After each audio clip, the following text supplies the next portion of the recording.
Thanks, Shane. Thank you all for coming out here tonight. Can you hear me okay? The mic?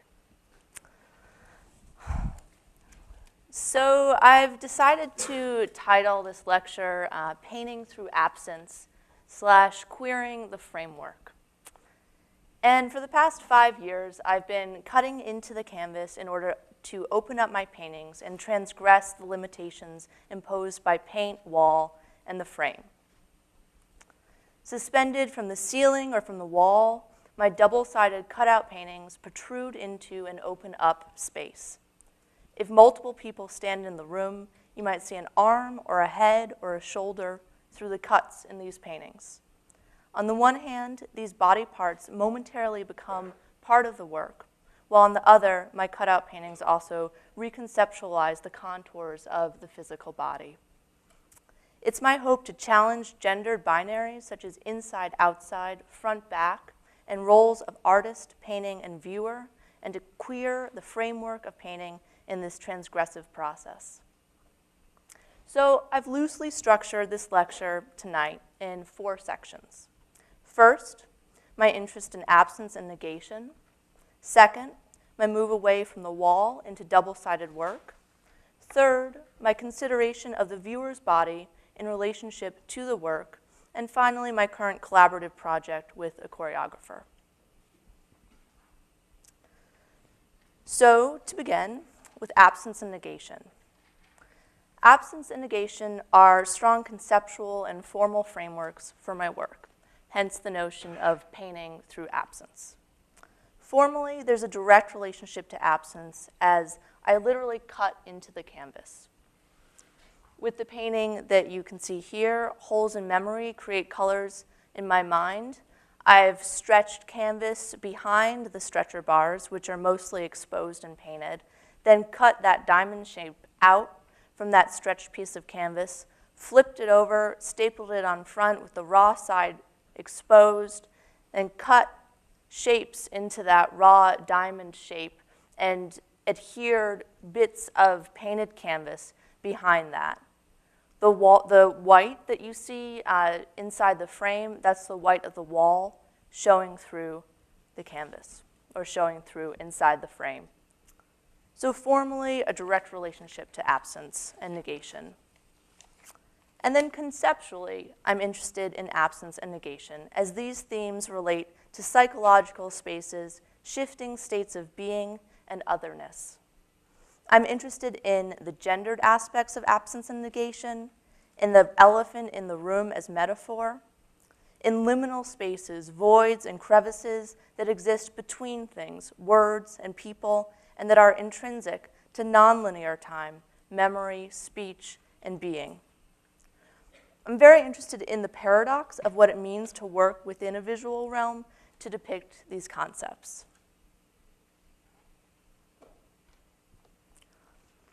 So when I start a new painting, I often try to identify a psychological state or feeling attached to a specific moment that I'd like to articulate. I then respond to this initial idea by imposing a set of formal parameters on the work, which also define the subject matter. This painting here is called Skype Breakdown.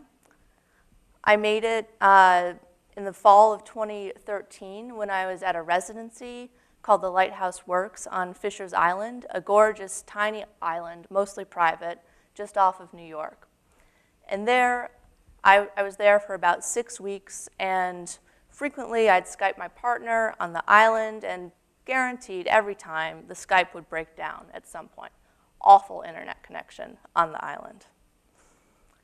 So after like the umpteenth time of Skyping and seeing her distorted, pixelated face frozen on the screen, in my frustration, I sat back and thought, objectively, that's actually a pretty interesting abstract image on my screen. So I decided to make a painting about it, Skype Breakdown. And in the case of Skype Breakdown, the subject matter here is arrested communication and frustration, but also about the negation of the figure. Using the idea of arrested communication and distortion as a starting off point, I began the painting by first making mask-like cuts into the top layer of canvas there's a second layer of canvas stretched behind, and any discernible figure or face is cut out and totally abstracted. And this act of negation then also becomes part of the subject matter for the painting. So I'd even call Skype Breakdown a portrait of sorts, because through the subject matter being a denial of the face, it also becomes about the face, or a portrait of the face removed. So this interest in the figure and psychological space goes back to the roots of my painting practice, which I'll briefly talk about. I arrived at painting through painting people and portraits, like this painting you see here. So this is called The Mathematician. I painted this painting in 2007. And when I first started graduate school at Columbia University in 2007, I was working on a series of people with their demons. Here, the demons are sort of externalized. They're the mathematician's pencils that are laid out in front of him. It was a fun project because I got to hang out with friends and imagine what their demons might be, project my own demons onto them.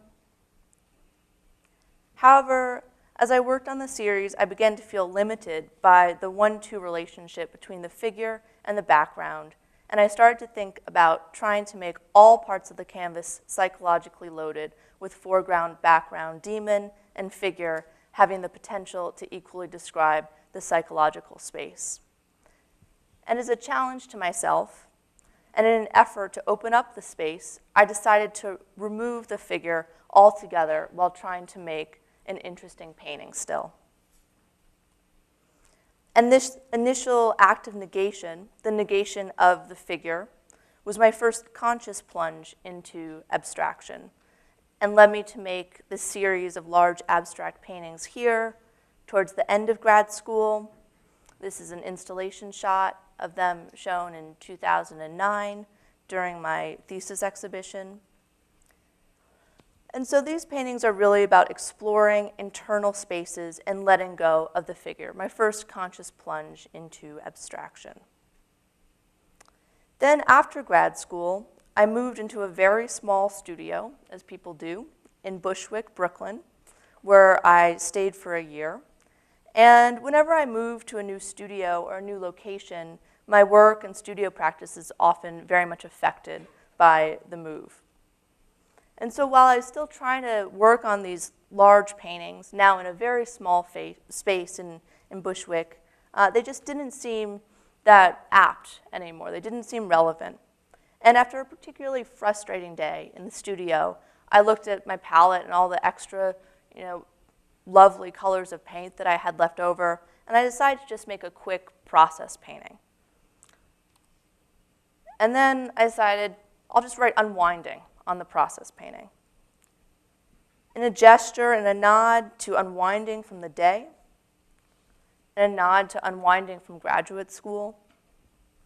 And then when I came back the next day, the large painting that I had been working on was still a total nightmare, but the small unwinding painting seemed kind of interesting to me. And so then I decided to make another unwinding painting. And after a couple of weeks of this, I gave up on the larger paintings and decided to focus on the unwinding series. The feeling of unwinding felt very apt at the time, as I was just out of grad school, and I liked how the concept of unwinding elicits both positive and negative connotations, ranging from the casual unwind of sitting back, having a beer, putting up one's feet, to the positive pleasure of unwinding and a sexual surrender, to unwinding as totally falling apart, a total loss of control, a breakdown. Linguistically, too, I was interested in the various nonsensical and contradictory words embedded in the word unwinding itself, such as win, in, ding, the prefix un, and wind, and how these words relate or don't or negate the concept of unwinding. At a certain point in the project, the next logical step seemed to be to begin to undo the surface of the canvas as well.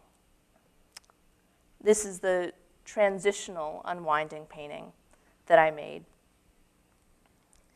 It wasn't until I had moved to Chicago the next year that I actually took the plunge and decided to cut into the canvas, probably partly in my anxiety about being in a new space. I was able to channel that into the studio and actually just start undoing the surface of the canvas as well. And from there, I began the project of cutting into the canvas and undoing the surface. Here are a few images from my earliest cutouts from 2011 and 2012. At the beginning, I experimented a lot with cutting out pieces of the canvas and then either collaging those pieces back in or hanging them behind the frame. This painting here is called Sappho. The red shape that you see is suspended on a string behind the frame. This painting is called A Fantastic Fuck Framed. Here I'm playfully opening up the frame, seeing how much openness I can permit inside the frame while still making a coherent painting. This painting is called Katie Out of Frame. Thinking about the frame as a body, as a container, about that red line, a sort of lifeline extending through the frame down, holding the one cutout piece, which is the most colorful piece, holding it below.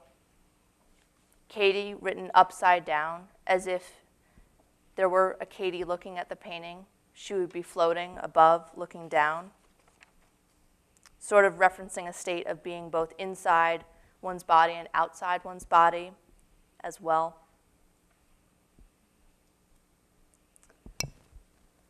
This painting is called Dance Off. Moving into slightly larger 4x3 paintings, again experimenting. This is called Artemis.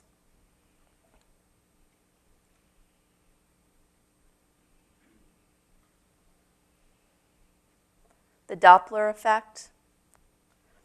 Here I'm actually sawing into the frame, cutting away parts of the frame, seeing how much of the frame I can cut off with the painting still holding together. And then that brings me to the fall of 2013, when I was invited to attend a residency, the 6-week residency on Fisher's Island, where I made Skype Breakdown. And as you can see, the island was pretty beautiful. I just spent the last 8 years in major cities in New York and Chicago. I hadn't spent very much time in nature at all. I was kind of swept away by the beauty of the island when I first arrived in mid-August. And when I first got there, I saw all these beaches, and I was exhausted from the city, and I was like, maybe I'll just spend like these 6 weeks sort of making some beachy paintings, relaxing, enjoying the island. And I walked out to the beach one of my first days there, and I'm sitting, it's so gorgeous. Most of the island's private. I'm the only person on the beach. It's mid-August. And I sit down on some rocks, and I'm looking at the water, and then I look at the rocks, and I see that the rocks are like moving. And then I look down, and I see like all these spiders crawling all over the rocks, like hundreds of spiders crawling on me at that point. And so I jump up, and I leap up. I'm like flicking these spiders off of me. And while I'm flicking them off, I'm like, oh, like the beach spider. Who would have thought? There's this thing like the beach spider. That's interesting. And I liked how the beach spider, disrupts this narrative of what we think of, what we culturally think of as the beach, right? The beach is a place of leisure, a place of nudity, of near nudity at least. And this juxtaposition of the idea of the beach and the reality of the beach spider, here's the painting, goes back to my interest in absence and how what is not included in a narrative, i.e. the beach spider, not being included in the beach narrative, even though there were a lot of them, becomes subject matter for the painting. So this is titled 11 Beach Spiders. I depicted the beach spiders using M-shaped cuts in the canvas, referencing the absence of the spider as subject matter, but also simultaneously using absence in the cut to depict the spider as subject matter. Therefore, using the cut to reference both the subject matter's absence and presence. Here are a few more paintings that I made while I was at the Lighthouse Works residency in the fall of 2013. These paintings were shown at a solo show I had at Western Exhibitions last winter. This is titled My Formidable Foe. The painting uses scraps from other paintings that I made on the island to construct the faux part, the painted canvas part. Through using scraps, the faux takes on a fragmented feel, but also works to tie the series together. And in thinking about a formidable foe, I was thinking about externalizing an internal state that you can't quite control or get rid of, kind of a similar pretense to the demon paintings. The frame works as a container or body for the foe, but the frame neither completely contains the canvas foe because the canvas is sitting on top, nor does the canvas foe completely escape the frame because it does not extend beyond the frame. This is titled 8/7 Discord. And if the previous painting is seen as an externalization of an internal state, then this painting could almost be seen compositionally as a painting flipped inside out. So here the back side of the canvas is prioritized. The stretcher bars are exposed, they're cut into, and I've stretched 2 layers of raw canvas behind the frame. The first layer with triangular cuts and the second raw layer behind that. And it's hard to see in the image, but you can tell in person that the most painted layer is actually sandwiched between those layers, and you can tell that from the paint oozing around the triangular cuts. And when people would look at the painting in the show, they would often get a little irritated by it and say, well, you know, what's in there? And I saw someone sort of poking their finger inside. And, you know, truth be told, what's in there is like a totally failed painting. Otherwise, I wouldn't have flipped it over and, you know, shown the other side. But this idea of failure, I say that's sort of tongue-in-cheek, not really. The idea of failure or the mistake is something that I think about frequently in my practice. I feel that a painting often has to undergo some type of failure in order to gain a sense of urgency and tension that I then respond to. So in this painting, I've used cuts and absence to pair a vulnerability, perhaps a vulnerability that stems from this initial failure of the painted front surface, with an aggressive refusal to expose, a refusal to show the painted surface that is sandwiched between the 2 layers of canvas, and a refusal to show the front side, quote unquote, of the painting.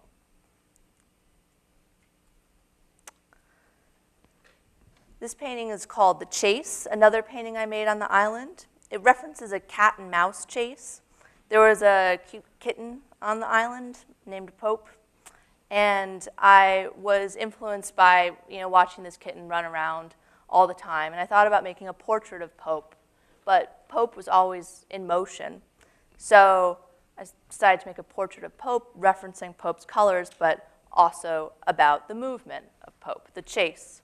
There you see the puncture wounds and those pink triangles, scratch marks, the red marks running diagonally down. So the question of how to make a painting, which is stagnant, simulate movement is an interesting problem for me. And here I try to create a sort of velocity through cutting. Through using diagonal cuts and 45-degree angles to cut out space, bold red lines run diagonally across and down the painting, which form an X with the edge of the cut piece of canvas, again referencing X as an act of negation, but also X marks the spot. And as I work to create movement in painting, the paintings also start to become more sculptural, which leads to the second part of the talk, moving painting off of the wall. So this is an installation image of many of the works I've just talked about up at Western exhibitions. And the painting that you see on the far right there is titled The Mosquito Girls. It's one of two double-sided paintings that were displayed in the exhibition last winter.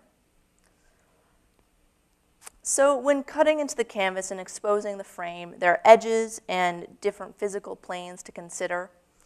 And at some point, fairly early on, the next logical step was to consider the back of the painting as well.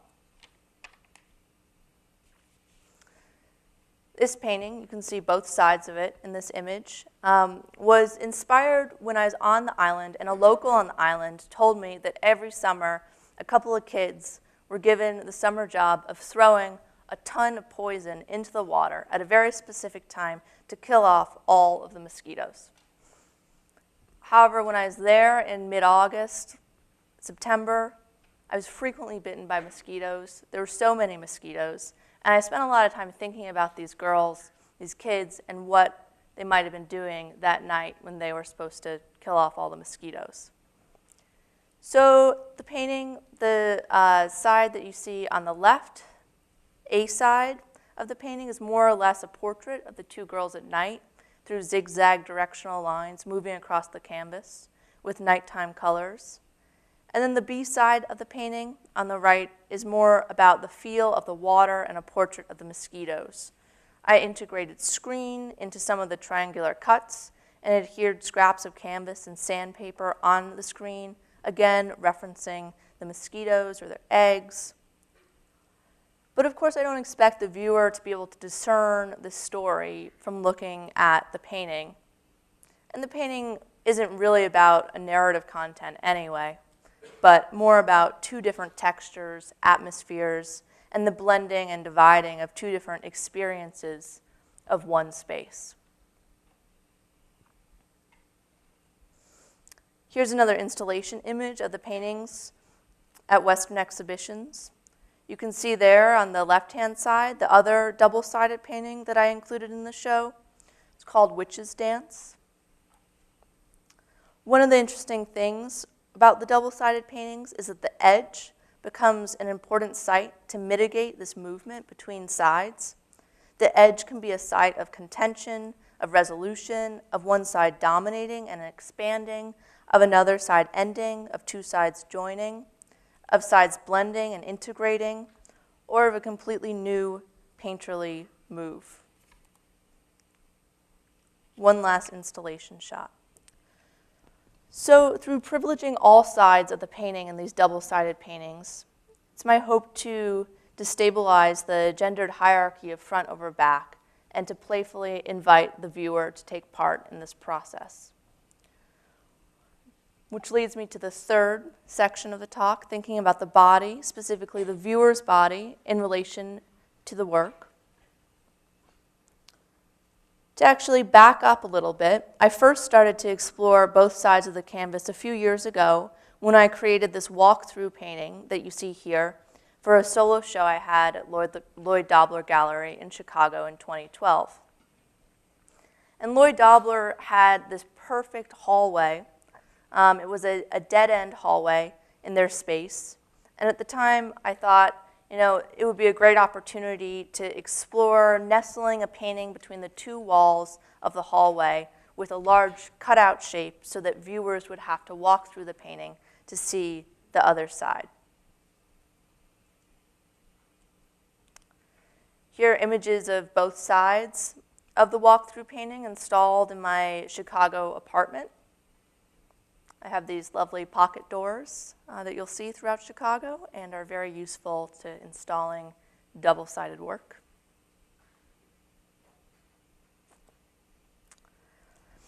And continuing to think about the viewer's body, I decided to make another walkthrough painting after the Lloyd Dobler show. This painting you see here, Cats Out of the Bag. So here I was playfully thinking about the idea of letting out a secret, right? Cats out of the bag, the movement of a cat, and continuing to think about how to subvert the relationship between front and back sides of the painting. The cutout space in the painting is so low to the ground that it's actually hard to comfortably get through the space without getting down on the ground on your hands and knees and crawling through the space. So intentionally more of a crawl-through painting than a walk-through painting. In order to see the other side, the viewer must momentarily occupy the space of the subject of the painting, the cat, and crawl on all fours to get through. So playing with this shift between subject-object and having the viewer perform the role of cat to see the other side was fun and interesting to me conceptually. And with these double-sided paintings, this is called pleasure painting. If multiple people are in the room, you might see a hand or head or shoulder through the cuts in the painting, and these people or body parts momentarily become a part of the work as well. So blurring the lines between artist, painting, and viewer in this way is something that I've decided to push further through making almost exclusively double-sided paintings now and beginning to install the paintings from the ceiling, which brings me to my most current body of work. This is an installation of some paintings up at a barn in Michigan. This past fall, I had the opportunity to attend a 5-week residency through Oxbow, a wonderful residency program in Michigan. And there, I decided to focus on making exclusively double-sided paintings. The rafters that you can see in this incredible barn I had to work in were perfect for hanging these double-sided paintings. And one of the first paintings that I made at Oxbow was this painting entitled Many Eyes. And as the title suggests, Many Eyes references the anxiety of being in a new place, the position of watching others, and a hyper-awareness around being watched oneself. There were also rumors that Oxbow was haunted, and specifically a path right outside my studio was frequented by a ghost every night who went down to the water, also right outside my studio. I never saw her, but I thought about her all the time. So the colors are woodsy and reference the water, the night at Oxbow. This is an image of the work looking into the studio. And so in this piece, there's a shifting, right, between being both the watcher and the watched, a shifting between subject and object. And like in other paintings of mine, the gendered shifting between active subject and passive object is negotiated through removal. In this case, the removal of those oval eye-like shapes. Here's another painting that I made at Oxbow this past fall. It's titled 3 Holes. Playfully about the plurality of the whole. You have not 1, not 2, but 3 holes cut into this painting, evoking pleasure and penetration while also embodying a vulnerability in the multiplicity of the holes and their size. A hand could easily fit through these holes, however, the painting's double-sidedness prevents one from ever being fully outside or fully inside the painting, as inside and outside are subjective and shift depending on where one stands in the room. Through moving the paintings off the wall and queering polarities such as front-back, the paintings refute any stable notion of inside-outside, refusing to ever fully submit or be fully consumed. Here's an installation image of a few more of the paintings installed in the barn. The painting in the middle that you see there is called Folding into Triangle. It's a painting that I made specifically for a collaborative project that I'm working on with a choreographer. I'll talk more about that in a little bit. As the title suggests, Folding into Triangle, I made the painting through cutting a V shape in the canvas and then folding that shape up into the other side. There are three triangles in total. The painted triangle on side A, which is mirrored in side B through the folded up triangle, and then the negative space of a triangular hole that's shared by both sides. The diamond shape of the cross brace that you can see in the image on the right of side B further emphasizes the shift between the shape of the diamond and the folding into three triangles. And in a nod to French feminist loose irrigare, albeit a very loose nod, because in no way is theory a starting off point for my work, and because these are rather loose paintings, in my opinion. Through having these paintings touch themselves on both sides, it's my hope to playfully and radically challenge the gendered subject-object binary.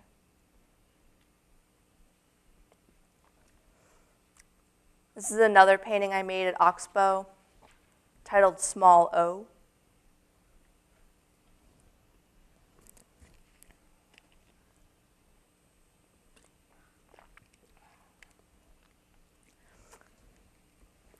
And when I returned from Oxbow this fall, I had the opportunity to do a window display at Roots and Culture Gallery in Chicago. And I decided to do an installation with mirrors. One of the challenges of installing the work in a window was finding a way to reference both sides of the painting, even though the viewer could only view the work from outside the building. So I decided to install the work with mirrors and hung the mirrors on a wall a couple feet behind the paintings, as you see here, as well as propped below the painting here at an angle to partially reflect the second side of the work. And once I had the mirrors up, I was excited by how the mirror not only reflected the B-sides of the paintings, but also reflected the cars, the trees, the sky, people, the environment outside. Conceptually, I liked how this gesture situated the viewer's gaze somewhere in between the two sides of the painting, both symbolically in the act of looking between side A and the reflection of side B, and literally through capturing and fragmenting the viewer's face in the mirror. Unlike prior installations where viewers saw other people's bodies fragmented through holes in the paintings, depending on where one stood in the street, the mirrors allowed the viewer to see their own body captured and fragmented inside the frame of the mirror or painting. The temporality of this installation was also reiterated by only using a natural light source to light the work. At night, as the day moved back into dusk, heavy shadows would form across the wall, eventually obscuring the paintings from view altogether during the night. And finally, the last few images that I'll show are from a collaborative project that I've just begun with the choreographer, Lizzie Leopold, and her dance company. While still in the nascent stages of this project, I'm very excited about the collaboration because it holds the potential to further introduce the body into the work now in a performative way. The project will involve dancers moving around and through the cut spaces in the paintings.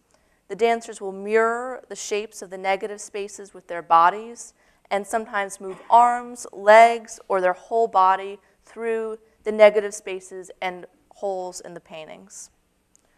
We're in the process of working to find a gallery space for the project, and the final piece, in terms of the choreography and number of paintings, will be partially determined by the space it's shown in. It's my plan to also paint the costumes and possibly include mirrors hung on structural supports on wheels, as you can see here, similar to the ones that the paintings are hung on. And in response to my process of using absence in the work, Lizzie, the choreographer, is teaching her dancers a long phrase of dance that's intentionally hard to remember and that they intentionally will not be able to remember all of. Usually when her dancers learn a new piece, she videotapes it and they all use the recording to learn the piece. However, for this project, she's not allowing them to practice the phrase with the recording. And the idea is that after taking a long break, she'll invite each dancer back into the studio and then videotape them trying to remember the piece, videotaping their own subjective slippages in memory. And then these subjective slippages in memory and interpretations will be reworked into a final piece. The piece will also be set to the avant-garde American composer William Basinski's work, his disintegration loops, which use absence in their form and their subject matter. Basinski made the loops when he attempted to transfer recordings made on magnetic tape to digital format, and as the old tape played, pieces of the magnetic strip started to fall off, causing distortion and holes in the music. The loops eventually play into nothingness, and this piece is a recording of this process of undoing. So in conclusion, I'm excited by how the current projects circle back around to my initial interests in representing the body and psychological states of being, albeit now in a performative way, and while operating within the realm of abstraction.